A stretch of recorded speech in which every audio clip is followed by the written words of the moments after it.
आनंद मौज मस्ती ये ईश्वर की देन है। आनंद मौज मस्ती ये ईश्वर की देन है। टेंशन ये खरीदनी पड़े, ये अर्जित करनी पड़ती है। सारे टेंशन से भरे पड़े। ऐसा कोई आदमी नहीं जिसमें टेंशन नहीं हो। कितनी शिक्षा दे लो, कितना यो कर लो, भाग्य भाग्य फिरे बिना मतलब के। कोई जीवन नहीं बिना मतलब के टेंशन की पैदा करने। बताऊंगा आपने किसकी कैसी कैसी टेंशन ले रखी है बिना मतलब की। क्योंकि मैं ये कहता हूं कि जीवन का कोई बहुत बड़ा लक्ष्य नहीं है। जीवन का केवल एक ही लक्ष्य है कि जीना है, और वो बेहतर ढंग से जीना है बस। लेकिन भागे भागे फिर रहे हैं। एक आदमी अपनी तीसरी मंजिल पर टहल रहा था। देखिए कहां, तीसरी मंजिल पर टहल रहा था। नीचे से आवाज आई, बोला करतार सिंह तेरी लड़की का एक्सीडेंट हो गया और उसकी मौत हो गई। बस वहीं बेहोश हो गया तो सोच खत्म। तीसरी मंजिल जीना भूल गया। कहां है? तीसरी मंजिल से छलांग लगा दी। जब वो दूसरी मंजिल पर पहुंचा तो उसके याद आया कि उसके तो लड़की है ही नहीं।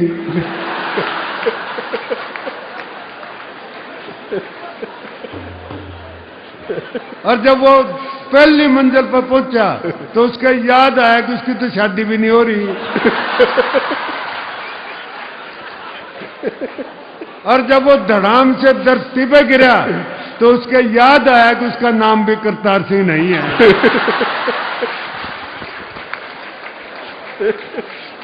बेहोशी में घूम रहे हैं, होश ही नहीं है। तो होश से जियो।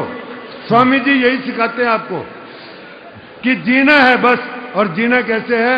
होश से जीना है, करतार सिंह की तरह नहीं जीना है। बिना मतलब की टेंशन लो है मत। बताऊंगा आपको कैसी कैसी छोटी छोटी टेंशन हमने ले रखी है बिना मतलब की टेंशन। सुनिए क्या टेंशन ले रखी है जी। आप अब मंदिर में जाते हो, जूते बाहर निकालने पड़े हैं। अंदर जाकर आदमी ऐसी जगह ढूंढता है जहां से भगवान के दर्शन भी होते रहे और जूते के दर्शन भी होते रहे। भाई भगवान इतना जरूरी नहीं जितने जूते जरूरी हो रहे हैं। क्योंकि जूते उठा लिए तो नए लेने पड़ेंगे। ये भगवान ने कौन ठावा है? बैठा बेचारा कदे पूजा कर लियो उसकी बिना मतलब की टेंशन। अच्छा एक टेंशन मैं ऐसी बता दूं आपने जिसका कि आप प्रैक्टिकल कर सकते हो। आप बाजार में जा रहे हो, बिना जान पहचान के आदमी को नमस्ते करके निकल जाओ, अगर लगे टेंशन हो जाएगी। ये साला था कौन जो नमस्ते करके गया? यानी नमस्ते से भी टेंशन पैदा होती है साहब। अच्छा पति पत्नी जा रहे हो, कोई लड़की पति से नमस्ते करके चली जा तो सारे घर में टेंशन। सारी उम्र पूछेगी बताओ कौन थी जो नमस्ते करके गई। तो ये छोटी छोटी टेंशन मैं बताऊंगा। इसका दूर करने के उपाय भी बताऊंगा। अपने हरियाणा के उपाय हैं वो, हरियाणा के। पहले बता लूं टेंशन क्या क्या पर रखी है। पैदा होते ही टेंशन। अभी बच्चा पैदा हुआ नहीं, माँ बाप ने टेंशन यह हो जाती है कि अच्छे स्कूल में दाखिल करवाना है। मैं तो दिल्ली से आया हूं जी। दिल्ली के अंदर आपको सबको मालूम होगा नर्सरी एडमिशन के लिए सुप्रीम कोर्ट में फैसले होते हैं। माँ बाप बड़े परेशान, बड़ी टेंशन में रहते हैं। अच्छा बच्चा दाखिल भी हो गया, चलो दाखिल होगा तो माँ को ये टेंशन रहती है कि आज बच्चा पढ़ के आया।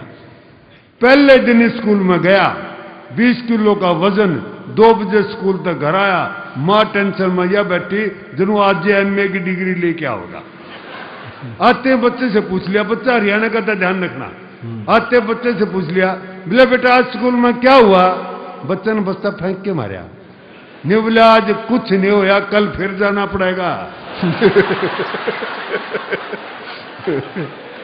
बिना मतलब की टेंशन होता है। बिना मतलब की टेंशन ले लेंगे खाम खा के। एक और मारा अपना हरियाणा के छोरे से पूछ दिया। मैं ये कहता हूँ हरियाणा का आदमी कोई टेंशन नहीं लेता बच्चों से भी, लेकिन ऐसी टेंशन दे रखी है पढ़ाई के बच्चों को कि 6वीं 7वीं क्लास के बच्चे भी सुसाइड करने लगे। वो चला गया जी। वो मास्टर ने पूछा, उसने बोला कल्पना करो कि तुम एक कमरे में बंद हो और कमरे में आग लग जाए तो तुम क्या करोगे? बच्चा हरियाणा का है, टेंशन लेनी नहीं है। नुबला जी मैं कल्पना करनी बंद कर दूंगा।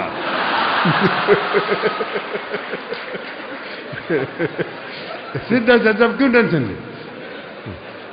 एक और पूछ लिया उससे, बोला 12 साल, मास्टर जी ने पूछा वहां होता है कि 12 साल कुत्ते की दुम को नलकी में रखा और 12 साल के बाद बाहर निकाली तो वो टेढ़ी की टेढ़ी निकली, इसका क्या अर्थ है?